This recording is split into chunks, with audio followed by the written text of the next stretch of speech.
Milestone ট্র্যাজেডিতে দগ্ধদের চিকিৎসা সেবায় সকাল থেকে জাতীয় বার্ন ইনস্টিটিউটে ভারতীয় চিকিৎসক দল সেখানে আছেন আমাদের সহকর্মী আবুল কালাম আজাদ। সরাসরি যুক্ত হয়ে তার কাছ থেকে বিস্তারিত জানবো। আজাদ, আগের খবরে আপনার সঙ্গে যুক্ত হয়েছিলাম, আপনি বলছিলেন ৪৫ জন শিক্ষার্থী সেখানে চিকিৎসা নিচ্ছে এবং ভারতীয় চিকিৎসক দল এখন উপস্থিত সেখানে। এই মুহূর্তে কি অবস্থা বিরাজ করছে সেখানে আমাদেরকে জানাবেন। আপনাকে এখন থেকে প্রায় ১.৫-২ ঘন্টা আগেই ভারতের চিকিৎসক একটি দল জাতীয় বার্ন প্লাস্টিক সার্জারি ইউনিটে মাইলস্টোন ট্র্যাজেডির ঘটনায় যারা দগ্ধ রয়েছেন তাদের চিকিৎসা সেবায় কাজ করা শুরু করেছেন এবং সবশেষ পরিস্থিতি আমরা জানতে পারবো যখন হাসপাতাল কর্তৃপক্ষ বা ইনস্টিটিউটের কর্তৃপক্ষ গণমাধ্যম কর্মীদেরকে ব্রিফ করবেন। সেটি আরও কয়েক ঘন্টা পরে দুপুর নাগাদ জানা যাবে। তো এর মধ্যে যে বিষয়গুলো আমরা জানতে পেরেছি যে এই বার্ন ইনস্টিটিউটে ৪৫ জন হতাহত অবস্থায় ভর্তি আছেন।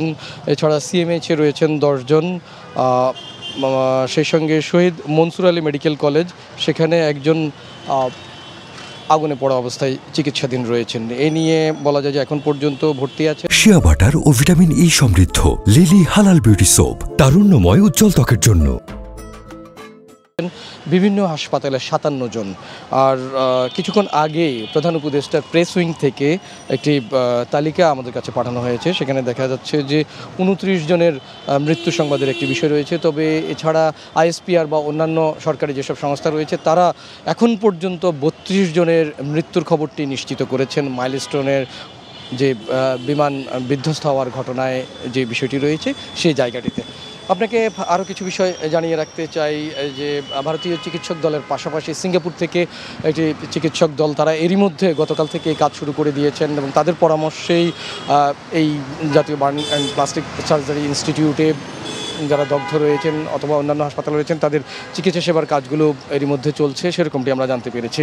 সব মিলে বলা যায় যে এখন পর্যন্ত চিকিৎসকরা যে বিষয়গুলো বলেছেন যে দেশের বাইরে নিয়ে যাওয়ার মতো চিকিৎসা সেবা দেওয়ার জন্য সে ধরনের কোনো পরিস্থিতি তারা এখনও পর্যন্ত দেখতে পাচ্ছেন না। তবে যখনই এ ধরনের কারো ক্ষেত্রে প্রয়োজন হবে সেই বিষয়টি চিকিৎসকরা জানাবেন এবং গণমাধ্যম কর্মীরাও ব্রিফিংয়ের মাধ্যমে অবগত হতে পারবেন।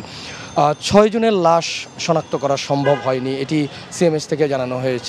তাই কারো আত্মীয় স্বজন বা যারা রয়েছেন তারা যারা নিখোঁজ রয়েছেন বলে জানা গেছে তারা সিএমএইচের একটি নির্দিষ্ট নম্বর রয়েছে অথবা মাইলস্টোন স্কুল কলেজের সঙ্গে আমাদের এটি নিউজে স্ক্রলে যে অনুসন্ধান করবার জন্য যে হটলাইন নম্বরগুলো দেওয়া হয়েছে সেগুলোতে যোগাযোগ করতে পারেন। তো এখনকার মতো এই ছিল আমার কাছে সবশেষ।